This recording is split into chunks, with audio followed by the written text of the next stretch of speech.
এই ছেলেটার নাচ দেখে আমি খুব অবাক হলাম। নিশ্চয় ছেলেটা খারিজি মাদ্রাসার হবে। কেন?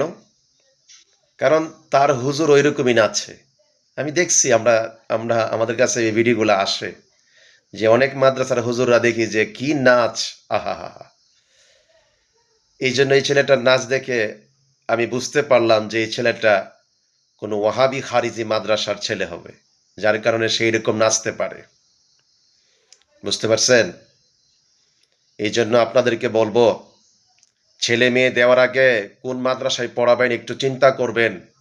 কারণ বর্তমানে হাজার হাজার মাদ্রাসা ব্যবসা।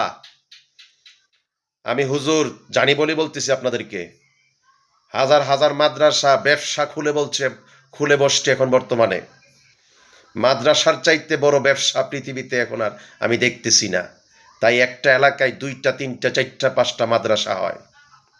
বুঝতে পারছেন? আমরা টাকা পাই না মাদ্রাসা করার জন্য।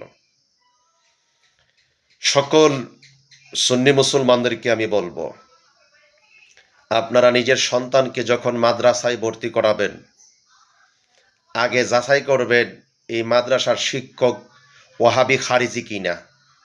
হুজুরকে জিজ্ঞেস করবেন সে নবীজিকে নূর মানে কিনা, গায়েব মানে কিনা, ঈদ মিলাদুন্নবী মানে কিনা, মিলাদ কিয়াম মানে কিনা, সে নবীজিকে ভালোবাসে কিনা। এগুলা যদি মানে, তাহলে ওই মাদ্রাসায় আপনার ছেলে মেয়েকে দিবেন।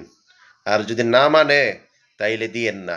কারণ কারবালার জমিন থেকে ইসলামটা ২টা ভাগ হয়ে গেছে। একটা এজিদের ইসলাম, আর একটা হুসাইনি ইসলাম। এজিদের ইসলামও হাফেজ সাহেব ছিল, থাইকা কোনো লাভ হলো না, জাহান্নামে। আর হুসাইনি হাফেজ বানাবেন, মা বাবা সবাইকে নিয়ে জান্নাতে যাবে। বুঝছেন? আজকে এজিদি মাদ্রাসা থেকে নাচ শিক্ষা দেওয়া হয়। এজিদি মাদ্রাসায় নবীর দুশ্মন তৈয়ার করা হয়। এজিদি মাদ্রাসায় লাঠি নিয়ে মারামারি শিক্ষা দেওয়া হয়। এজিদি মাদ্রাসায় জঙ্গি প্রশিক্ষণ হয়। সুন্নিরা এগুলাতে বিশ্বাসী না। তারা শুধু নবীর আদর্শ লালন করে, নবীকে ভালোবাসে, নবীকে মহাব্বত করে, হুসাইনকে মহাব্বত করে। বুঝতে পারছেন? কয়েকদিন আগে আমি এক মাহফিলে যাওয়ার পথে এক ওয়াহাবি মাদ্রাসার ছেলেরা আমাকে ডাকতেছে, এ আলিশা আলিশা। তখন ভাবলাম শিক্ষক যত মানে ছেলেটা যেহেতু আমার নাম নিয়ে ডাকতেছে, তার বয়স 10 বছর হবে। তাহলে তখন ভাবলাম যে এই মাদ্রাসা থেকে এটাই শিক্ষা দেওয়া হয়। কারণ কি? কারণ এরা দুশমনে রসুল, নবীজির প্রতি আদব নাই, ভালোবাসা নাই। তো এরা তো এরকমই শিক্ষা দিবে।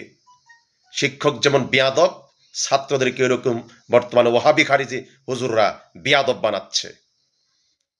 শুধু তাই না, বেয়াদব তো বানাচ্ছেই, আবার এরা হ্যাঁ, খারাপ কাজ করে ছেলে মেয়েদেরকে মেরে ফেলতেছে।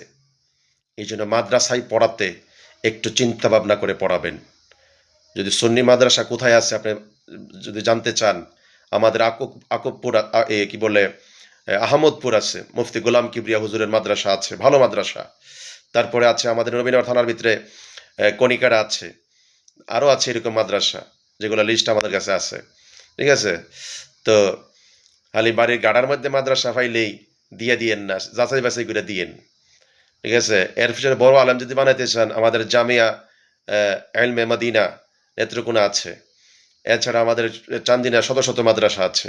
বাংলাদেশে অনেক বড় বড় মাদ্রাসা আছে, ওখান থেকে নায়েবে রাসূল বের হবে। আর ওয়াহাবি খারিজি মাদ্রাসায় পড়ালে নায়েবে শয়তান বের হবে। জানাজার নামাজ পড়ার পরে আপনার জন্য দোয়া করবে না। আপনি হাফেজ বানাইছেন দোয়া করার জন্য, কিন্তু জানাজার নামাজের পরে আপনার জন্য কি করবে না? দোয়া করবে না, কারণ শিক্ষা দিয়েছি হুজুরে দোয়া করা বেদাত। এই জন্য আপনাদেরকে বলবো, হুজুর বানানোর আগে, মাদ্রাসায় দেওয়ার আগে ১০০ ভাগ চিন্তা ভাবনা করবেন। ১০০ বার চিন্তা ভাবনা করবেন, তারপরে দিবেন। তা না হলে নিজেও জ্বলবেন, এই ছেলেও জ্বলবে। আল্লাহ আমাদেরকে সঠিক বুঝ দান করুক।